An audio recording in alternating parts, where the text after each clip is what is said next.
Hey folks, and welcome to Typology, the show on which we explore the mystery of the human personality and the great human adventure all through the lens of the Enneagram. My name is Anthony Skinner, your co-host and producer, and today we're back into the vault. This episode is a replay from season 3. This is a really good one of our most early Mailbag episodes, and honestly, when we went back and listened to it, we couldn't believe how good your questions were.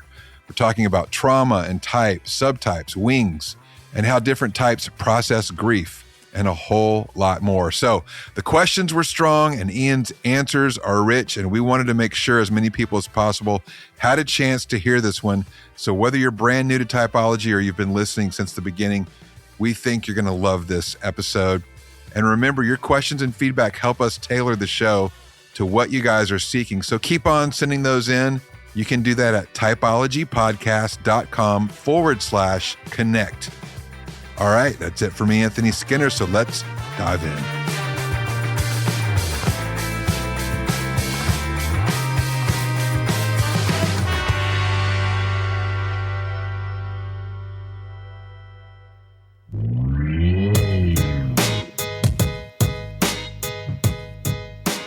Hey, Typology Tribe, Ian Morgan Cron here. I am so glad to be back here in Typology Central with my dear friend Anthony Skinner. Hey. So these are questions that people have been sending in. We get a lot of these, dude. We get a lot of them via email, via Instagram. So I'm going to hit you up with a couple of questions. All right. Again, unrehearsed, and you're going to respond. All right. All right. So here we go. This is from Emily Nelson. She says, I think I broke my type. That's like when someone says, I think I broke the internet.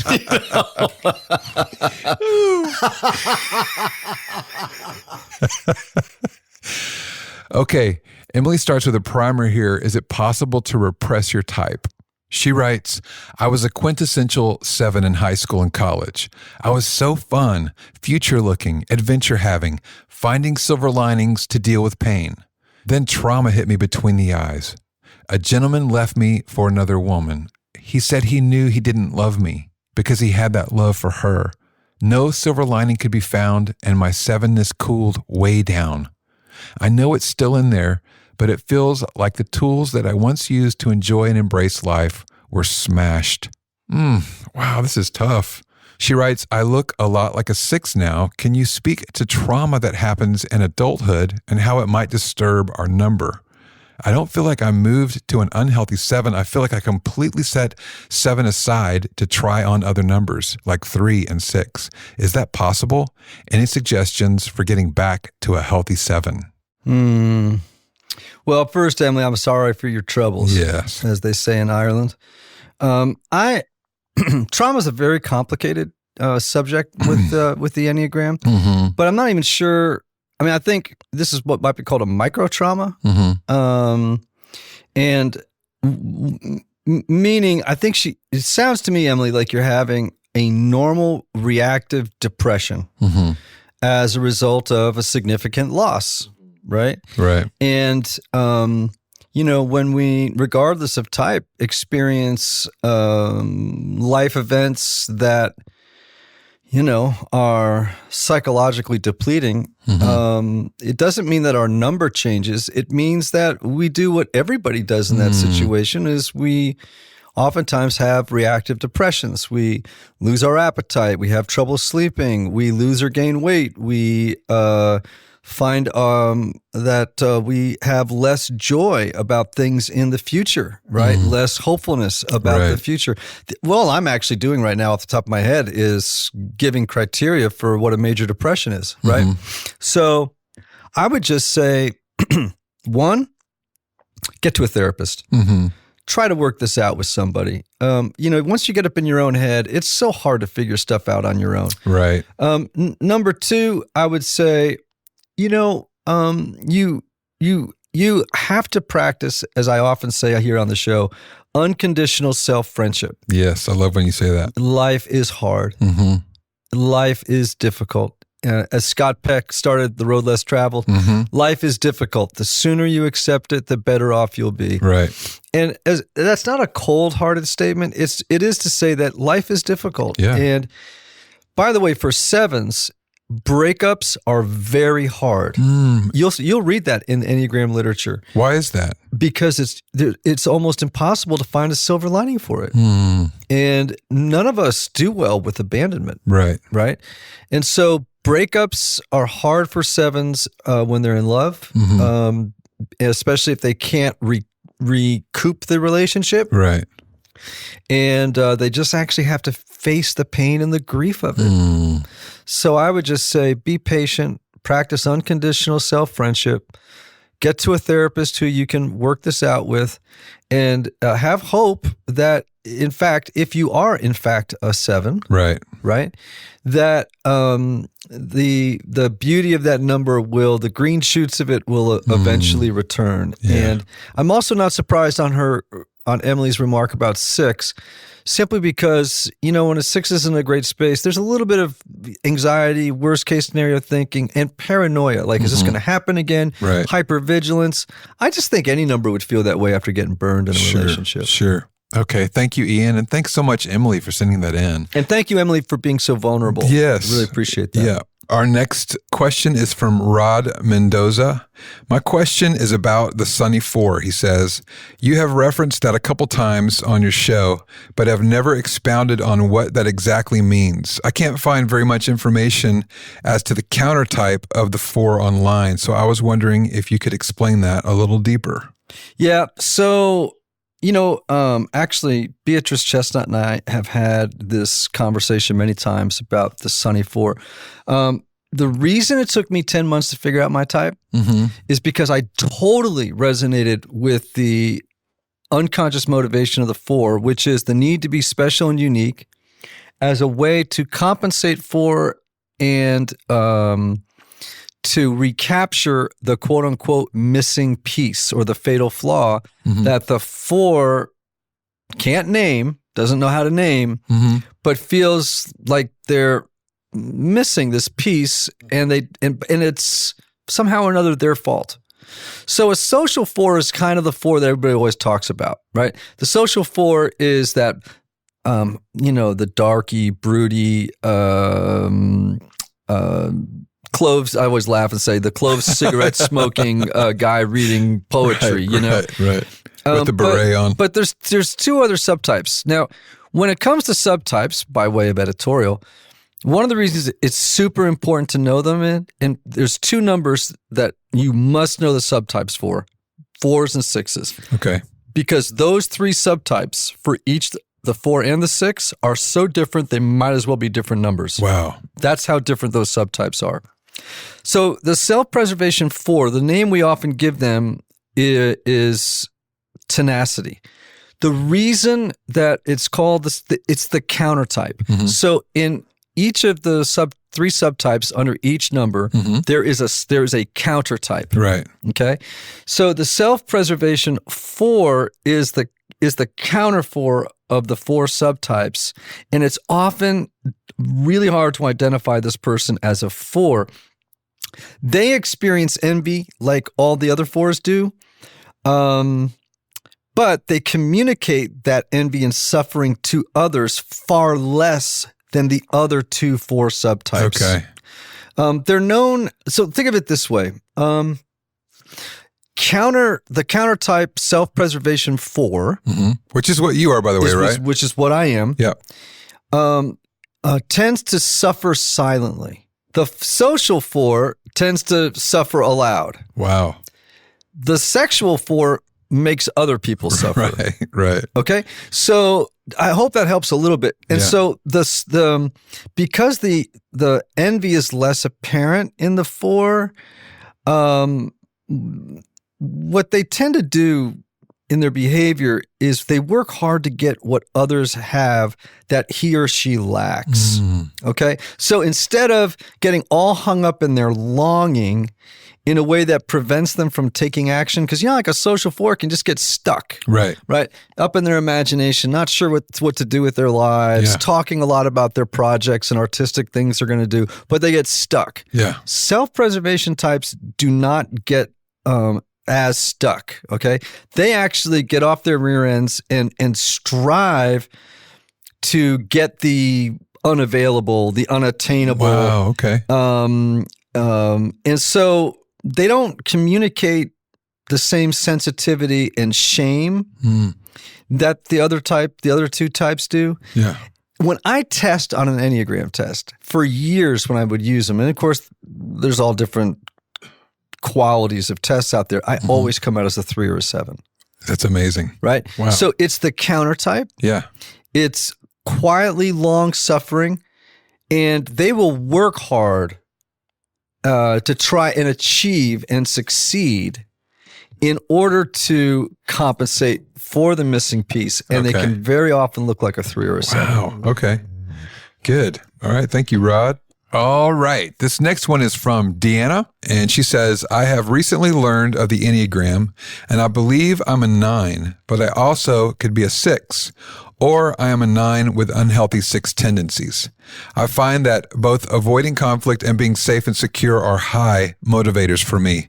How can I properly determine which one I really am? Yeah, it's a great question, right? Because 9s and 6s share a line. Right. When a 9 is not doing well, they go to the low side of 6. So sometimes, you could say to someone like this, well, how long have you been under stress? How stressed are you? Oh, it's a good question. How long, you may be sitting in the low end of 6 for a long time, and yet you feel like you're 9, Right. So some self-reflection is in order there. So there are some similarities between 9s and 6s. They can be really loyal, super caring, very supportive, great team players, all that kind of stuff. 6s and 9s, though, have some real differences, though, as well. 9s tend to merge with others and trust other people easily. Okay. 6s tend to stand apart, and they're more suspicious of people than 9s are, especially in the beginning of a relationship until they get enough data to determine whether or not someone is trustworthy. Okay. 9s are don't rock the boat people, right? They go along to get along, and they over accommodate, and they're more compliant than 6s, right? 6s are by nature more mistrustful of other people. Okay. So and 6s are probably a little bit more focused than 9s are. 9s are pretty easily distracted, while 6s usually are more alert in their focus of attention, particularly on potential threats. As you're talking about 6s and their focus of attention and 9s being a little more easily distracted, I'm reminded of the story of our good friend Randy Williams and the lawnmower in the backyard. Oh my gosh. It's a good example of a 9. Well, that's a good example of a 9 who gets easily distracted, right? So Randy, who is a dear friend, one day I show up at his house, and he's got there's a riding mower on his front lawn, and it's just running and nobody's on it. There's nobody on the mower, right? And half the lawn is done. Right. So I go into the house, and I'm like, Randy, where are you? And he says, I'm back here. And I go back there, and he's sitting at his computer. And I'm like, dude, what are you doing? And he's like, I said, you got a riding mower running outside. And he's like, oh, crap. Like he's like, oh, wait a minute. It's like he woke up from a trance, right. Yeah. And he said, yeah, I came in the house to get my wife's phone number for my wife. And then I noticed that there was a letter that that needed to be something was in it that I needed to take care of. Right. And I just sat down and started doing it. Now that, my friend, is called a diffuse habit of attention. I just totally forgot about the lawnmower. Totally forgot about it. That's great. Okay. Next question from Colin. He says, I believe I've heard you say on the show before that 9-wing 8s are the most complex number on the Enneagram. Could you give a little more depth to the motivations and behaviors of somebody who may be this type? Okay, so I don't remember saying it was the most complex number on the Enneagram. All right. I would say that some of the more complex combinations would be 3-4, 4-3. Mm-hmm. I would say another complicated one is 5-4 because they can tend to be more quirky Right. than other types. But here's what I will say about 9s and 8s. You have a 9 peacemaker, right? Right. With a challenger wing. Wow. Okay? So you've got someone who's asleep to their anger, Right. right? But they've also got this side that's way plugged into their instinctual drives. So what happens, and this is what a friend of mine used to say this about their daughter, who was a 9 with an 8 wing. Her daughter would come home all the time and say, my 8 wing did something today that my 9 is going to take weeks to fix. Oh my gosh. Right? Yeah. So what happens is that 8 aggressive side can come out, and then the 9 part of you is like, oh my gosh, I have to go smooth over that conflict. Right. So it's not that it's complicated, it's just that there are two forces at work in that combo that can, seem at loggerheads with each other. And Ian, you touched on this a little bit, but talk some more about how this is all coming from the instinctual drive. Right. So that you have an 8 where the instinctual drive is coming straight out. Totally. Then you have the 1 where the instinctual drive is being tamped down. Right. And then you have the 9 that's asleep to its instinctual drives. Right. So you've got an 8 who runs on 240 volts next to a 9 that's running on about 90 volts next to a 1 who's at normal 120. You know what I'm saying? That's great. What a great way to put it. So it's complicated, but it's not the most complicated, I don't think. Okay. This next question is from Bonnie. I was wondering if you could explain more about countertypes. I think I could be a countertype 3, hate it but true, and I'm having trouble finding information about countertypes. All right. It's a great question. And to answer it, I'm going to go to the queen of subtypes, which is Beatrice. Yes. And I'm actually going to quote something from her book because it's a much more succinct answer than the one I would give. Okay. Okay. She writes, for each of the 9 types, there is a countertype subtype. In every case, with each of the 9 points of the Enneagram, there are 2 subtypes that go with the flow of the energy of the passion, and there is one that is upside down, one that doesn't look like the other 2 subtypes and goes against the main energetic direction of the passion. This counter-passional type is called the countertype of the 3 subtypes. For example, the counterphobic sexual 6 is the most well-known of the countertypes. It's a 6 who's unafraid. The passion of the 6 is fear, but the sexual subtype goes against fear by being strong and intimidating as a way of coping with fear.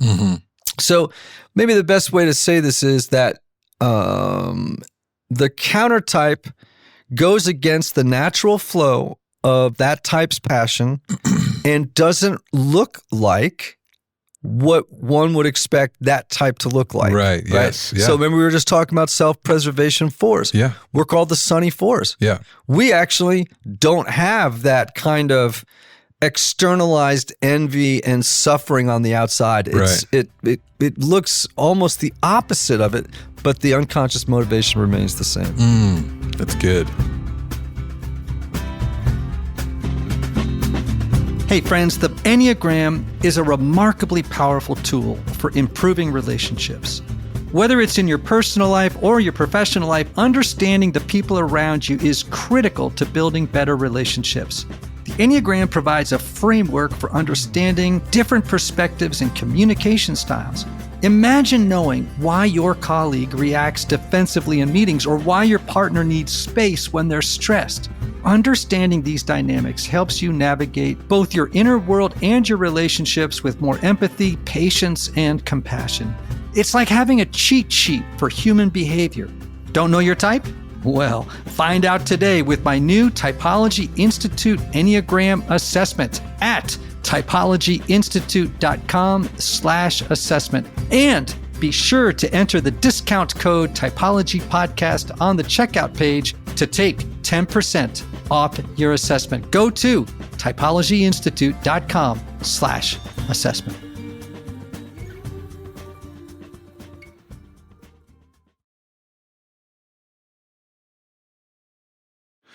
Okay. Our next question is from Matt, and this came via Facebook. Thanks, Matt. The question is, how do different types process grief, and what is the best way to support them through the process?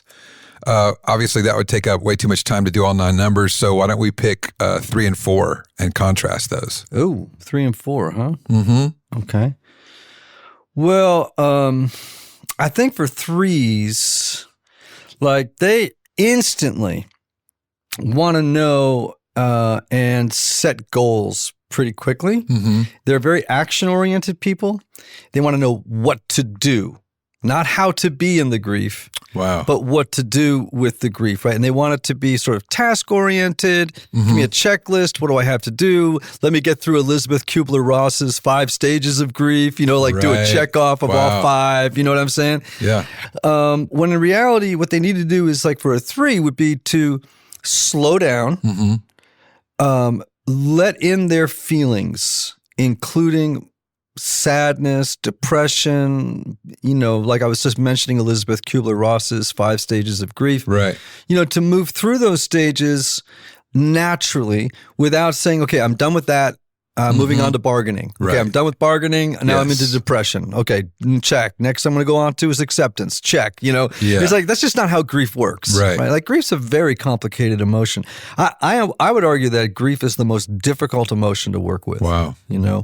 Because it's such a helpless feeling. Yes. There's like, well, what do I do with it? It's Right. like, no, actually, what's it doing with you is the question. Ooh, that's good. The question is, will you allow grief to have its way with you? Wow. And then when it's done doing its work on you, it will pass on its own. The 3 doesn't want to rush through it. Like a 3 should not try to cut corners with grief. You can't cut corners.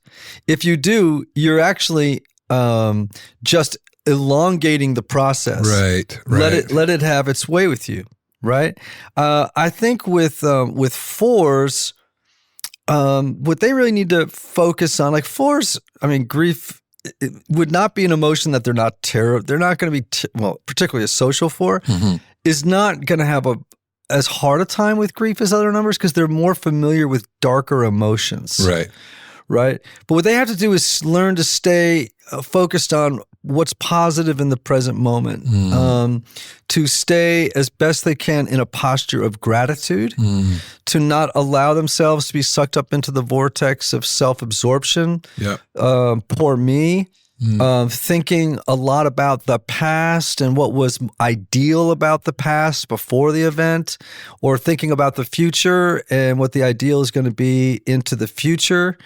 So to your point, we don't have time to go through all 9 numbers. Yeah. I would recommend, there's an article out there that's probably would be useful. It's Dr. David Daniels. Okay. And if you just typed in the Enneagram, loss, and grief, Okay.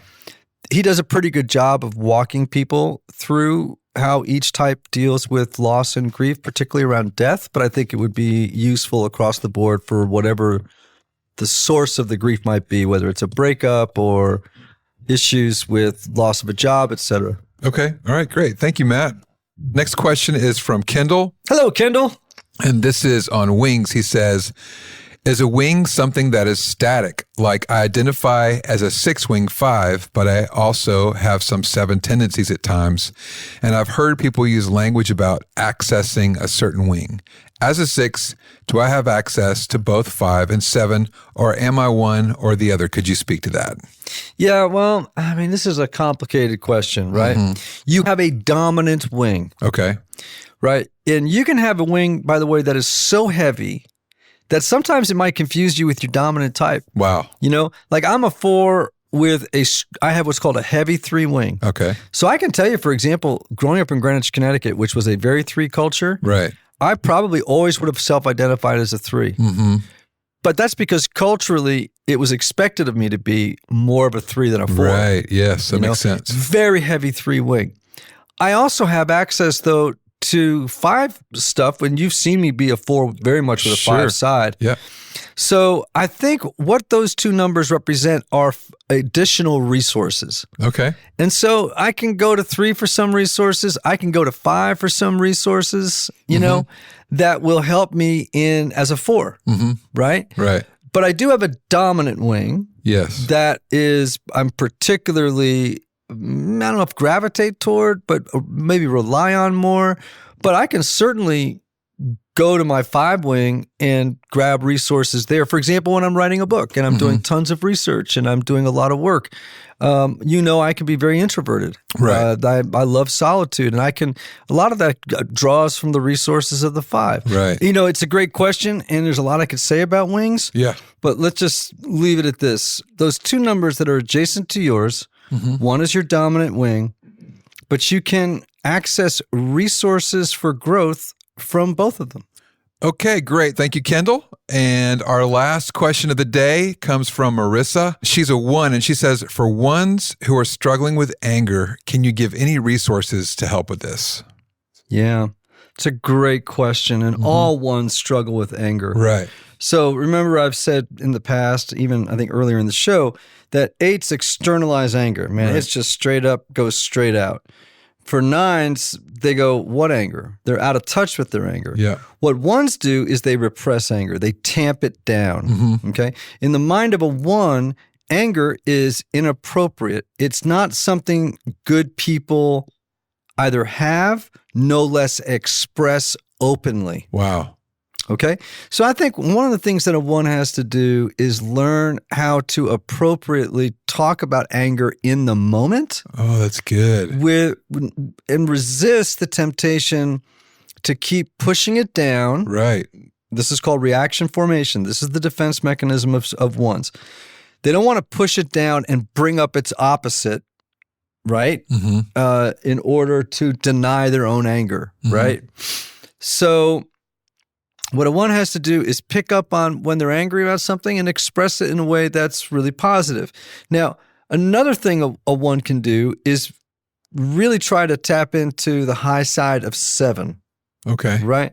Which is where they go when they are feeling secure. And when they do, what it does is it relaxes their grip on some of their moralizing, and it just chills them out a little bit, right? Right. They become people who affirm pleasure as a good thing. Oh, that's good. You know what I'm saying? Yeah. And just they allow life to unfold without any judgment and without manipulation. And as they can learn to release their need for things to be perfect, that also will help attenuate anger. But I just think it's important for 1s to get angry about what they're angry about. That's good. In the moment. Yeah. Express it in a way that's useful, right, and helpful, not in a way that doesn't come off as critical and judgmental. So, for example, with the 1, I think 1s, when they express anger, this is true for all of us, using I feel statements. Right. Not, you make me feel angry. Right. No, that's not true. No one makes you feel angry. You make you feel angry. Yes. Right? Don't give people that much power. Right. Learn to say, I feel angry when you do X, Y, and Z. Right. I feel angry in this moment because and have it be more of a neutral expression of anger, not one that's finger wagging. Right. Right? Yes. But again, just important for 1s, don't tamp down the anger and bring up the opposite emotion or expression to mask it. Because 1s will try and mask anger with so for example, sometimes a 1 will get mad about something and they'll be looking at you with a smile on their face. Right. And they'll be very gracious. Right. And you'll pick that up and you realize you're pushing down the rage and bringing up an opposite emotion and self-expression in order to, you're tamping down and masking anger. Right. So don't mask it. Don't tamp it down. Right? Oftentimes everybody already knows, right? On some level. Everybody knows. When a 1 has kind of got that gracious smile on their face, it's like, but their eyes are daggers. You know what I'm saying? Yeah. So I just think for 1s, they have to learn to just get real about their anger and when they can, I mean, just get over there to 7, Yeah. where you can affirm pleasure in Yeah. the moment and Yeah. let go of the grip on your tendency to be moralizing. Yeah, that's good. Great. Well, that's our last question for the day. That's it. Yeah, we're done already. Wow. Yeah. This was awesome. When are we going to do this again? I love that. Okay, that's going to be it for today's episode of Typology. I hope you found this as valuable the second time around as we did. If today's conversation stirred up a question of your own, we'd love to hear from you. So just hop on over to typologypodcast.com/connect and send us your questions. Again, that is typologypodcast.com/connect. We'll collect them, toss them into the hat, and pull them out for our next mailbag episode. In the meantime, if the Enneagram has been meaningful to you, share this episode with someone who might need it. You probably already know who that person is. Until next time, that's it for me, Anthony Skinner. Take care of yourself and of each other. Peace.